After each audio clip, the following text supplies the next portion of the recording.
when you were living with the nuns, a few Yes. things happened. I remember you telling me a very sad story about your mum. I used to live with my mother, right? And my mother was looking for a place for me to go to in case anything happened to her. She's 49. Anything happened, she found a place where nuns were. Yeah, but what actually happened though when your mum wasn't around anymore? Yeah? When your mum died? And no. Yeah, well, no. And my mother passed away. But what happened then? Did they tell you about it? No, the nuns never told me. All the nuns told me my mother was very sick in a hospital. They never used to tell me she died. No, I didn't know. It was very upsetting. And I used to like going to the funeral. Yes. So you missed that, didn't you? Huh? You missed the funeral. It's really sad, yeah. Yes, yes. So June, about that time though, you met Michael Kendrick. I met Michael Kennedy a long time ago, and he is with me and Julie. Me and Julie used to go to a party, didn't we? That's right, and I was there too. And Jan. And Julie says to Jan, would you like to meet this lady? And Jan knew me all the time. so it was about that stage that we all started to connect, wasn't it? But there's a lovely story that you tell about Michael, because we were doing a planning session. Michael used to speak about... What did he speak about? Love. Yeah, love, just, yeah. Michael used to speak about love. So, And I can always remember it. Jen, can I tell the rest of that story so people understand why that's so important? Yeah, I will. Michael was talking about the importance of having good support in people's lives, but he was also talking about how people needed commitment, people who were there for the long haul, people who loved you. He didn't use the word love, but that's what June got out of his talk. And when we were having a planning session about what life could be like, we were at morning tea having a chat, and June said to me, I have nobody who loves me in my life. And that's what Michael was talking about. And that was something that made Julie and Greg and I think about what we were doing in June's life. I guess that was June helped us to understand that people need people in their lives who are there for the long haul. And I never even got told. I never even got told about my brother-in-law. He's 63, I didn't know nothing about. All I knew, he had very bad cancer, and he passed away. June has reconnected with her own family, and that's what she's telling you a part of that story there. And there are some photos up there, June. You went to Alana's wedding. Yes. And to the christening of the children. Yes. And you've got two little great nieces. I've got two little great nieces. One's 1 and one's 5. That's Candice and Sienna.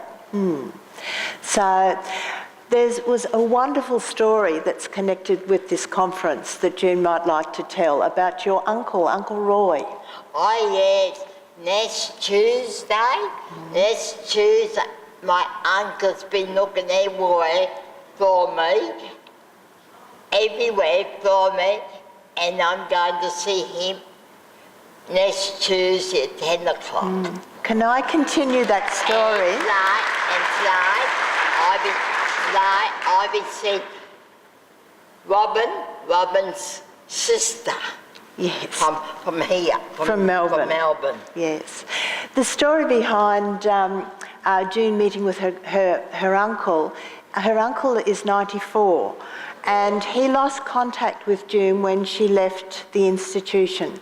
He has been looking for her, and he said to his granddaughter, could you have a look and see if you can find her? And she Googled June Arthey on the internet and found Deb and June's photo for this conference.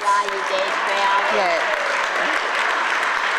And so Deb got in contact with me, and then Robin has. I've spoken with Uncle Roy, and Robin's organised for June to meet him. So that's a wonderful It was really connection. wonderful when they told me on Monday. Yes. Monday was. Jan told me about it. Next one, thanks. Now, June, you also have some really good connections with some of the people from your past. Can you tell people about Stella? I got a girl, she's blind. And how did you know her? I knew her, so I went to Ryehagen. She's been to Ryehagen and Ipswich, and I used to look after her. Didn't I? Yes, you did. Yes, I did. Yeah, because nobody else was looking after her, were they? Yeah, and Stella's the only one. Stella's the only one's alive. So Stella and June, you both still see one another, don't you? Yeah. Yeah. Yeah, I see Stella's every month. Yeah. She comes over to my house, I go to her house. That right? So yes, Greg got Stella out of the hospital too. So there are other people too. What about your old doctor, Gail? I had a doctor named Dr. Courtney for a long time. In where? Brisbane? In Brisbane. In Brisbane, and I knew her for a long time, and she's left now. Yeah, but you have her over for morning tea, and do you still call her Dr. Courtney? Yes. No, I do not. What do you call her now? I call her Gail now. Yeah. She's not a doctor to me anymore. Yeah, and so she's become a good friend. Yeah. She has become a good friend to me. Yeah. A couple of the nuns who knew you before came back into your life and really helped too. Pam and Joan? I used to live with nuns, and they came back to be life as well. And what do they do? What does Sister Pam do? Huh? What does Sister Pam do? I used to live with them. But what does she do now? Pam swings me up and comes sometimes.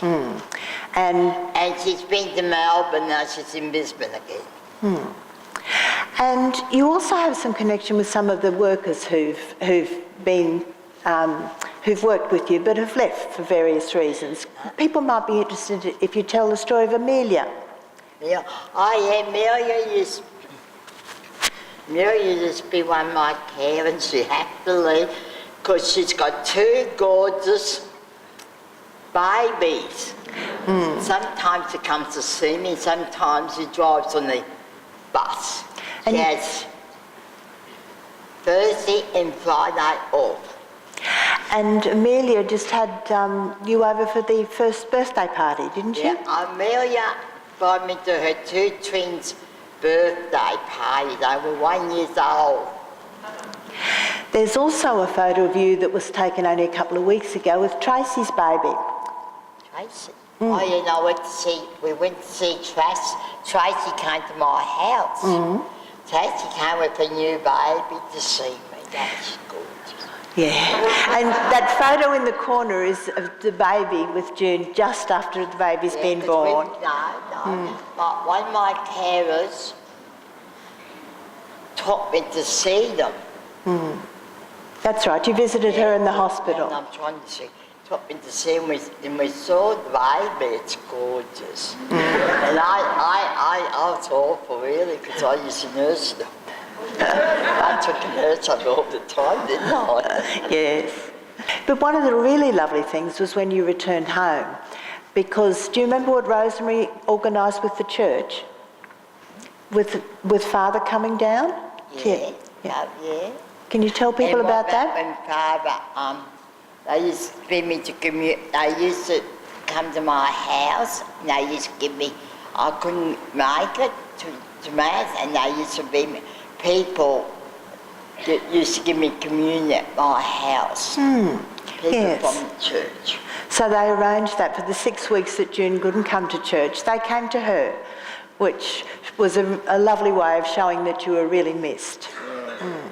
There was one very special birthday though, your 75th. Yeah, that's what I mean. Yeah, we went to a place that's really next to the hospital. It's really lovely. It's a nice big place. It was the Everton Was Park it? Hotel, yeah. Really? Well, I can't say. No, that's all right. But that was a lovely celebration. And yes, there it were... was. Do you remember how many people were there? Huh? Do you remember how many people were there? I invited them. There were over 50. Now, over 50, I wasn't going to invite many, but I put 50 people. So, June, you've talked a lot about your life and shared a lot of things that you do. So, I just want to ask you one very important question. Yeah? Is there any love in your life now? Yes, there is a lot of love in my life now. Okay, thank you very much.